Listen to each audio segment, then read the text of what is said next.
So here we have a Fostex x-28H.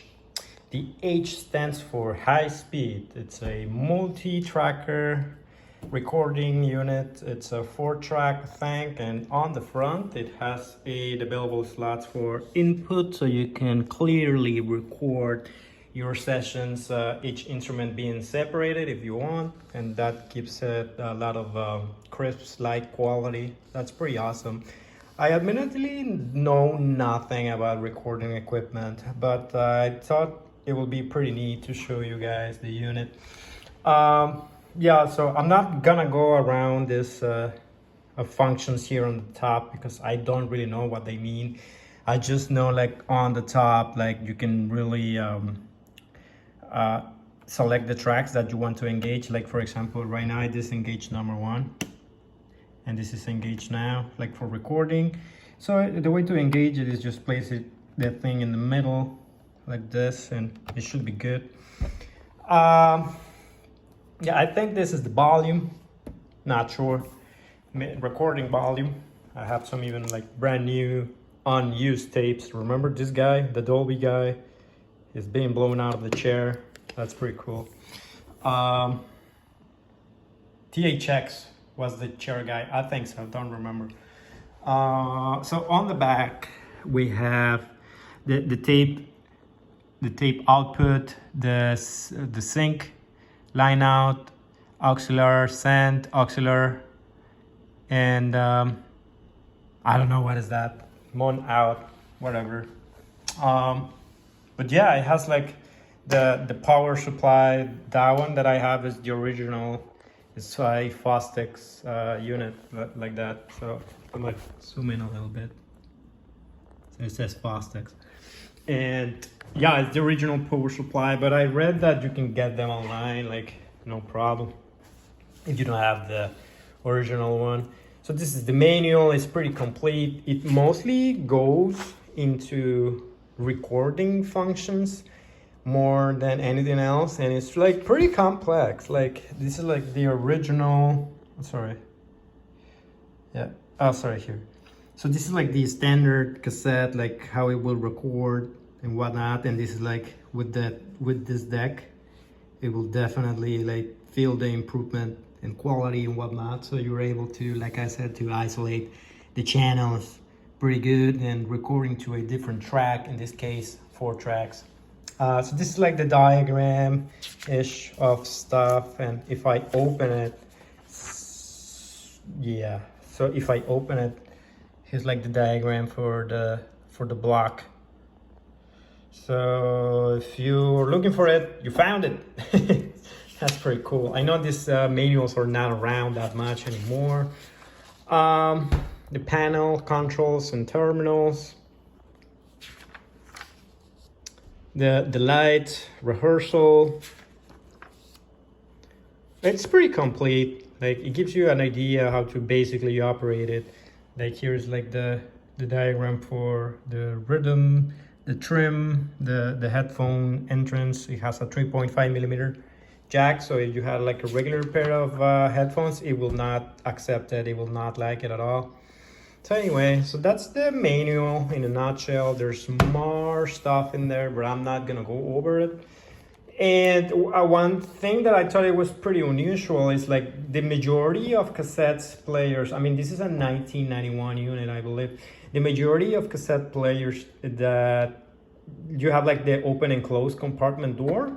So you usually like pinch a button, press the button, and it will like automatically pop it out. But in this one, it's like pretty manual. You even have like a fingerprint shaped kind of thing. So you just pull it up and that's that. But mine is a little bit in a rougher shape. I accidentally rammed it against the table the other day, but nothing too major. So the buttons. So to record, like any standard recording, you just hold these two. The play and recording button, and if you want to engage the Dolby, you can press this one, or there's like a rehearsal button even, and this 0 RTN button, it basically will rewind your tape until it reaches the very beginning of it. So that's pretty interesting feature to have. Like for myself, I didn't see that before, but like I said, I'm not into any recording equipment of any sorts. And another thing that drew my attention is that the play button, or any button really on this side, on the face, when you press it, it's 100% digital. So what it means is, like, you know, like on an ancient or maybe 1980s, this is the 90s, like I said. But when you press this, like, you can really feel the mechanical things happening on the background.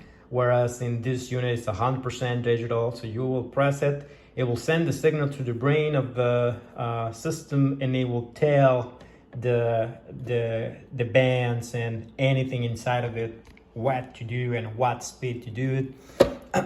So that's pretty cool. What else? Yeah, it has I don't have a cassette with me right now. I'm on my way out. But I noticed as well, like, this is the digital output, and like it will tell you which channel is engaged. So when you're playing a regular cassette, it will go like up, if 3 and 1 are engaged, and if track number 4 and track number 2 is not engaged, it will not light up. One thing that took me a couple seconds to know, I originally thought that I could also use this unit to reproduce my regular cassettes. So you can't.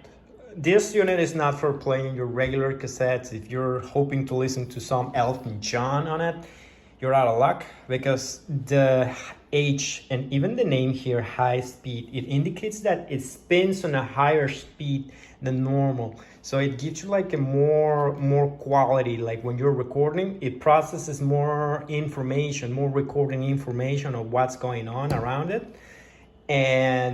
But when you're playing it back like it was a regular cassette, it will not, like, absolutely will not play, because it will play, but it's gonna be like fast, even though you have like an adjustment of the trim here in the button, in the bottom button. You have like a regular, this is normal, this is minus 10%, and this is plus 10%, so I read, but it will still be too fast. So this is like for just recording stuff, and yeah. So it took me a couple seconds. I was investigating, and I even put a post in Reddit, and they told me that I'm a moron because I thought I could do that. That's totally fine. I'm out of my depth here in this recording realm. I only do like regular cassette players and decks and stuff like that. But anyway, just wrapping up. Another interesting feature that I found, I don't have a cassette, like I said, but it will, instead of like spinning the tape like this, which is clockwise, it will demonstrate it's being moved counterclockwise. I thought that was pretty interesting. So I don't know, it might be a thing that all the cassettes players do the exact same thing, but for this one, it just surprised me a little bit. So yeah, that's pretty much it for today. Let me know if you have a comment, you know how to use it, and check out my other videos in vintage electronics. I have tapes, tape player, recordings, vinyl players, amplifiers, and speakers coming soon. So yeah, thank you very much. Have a good one.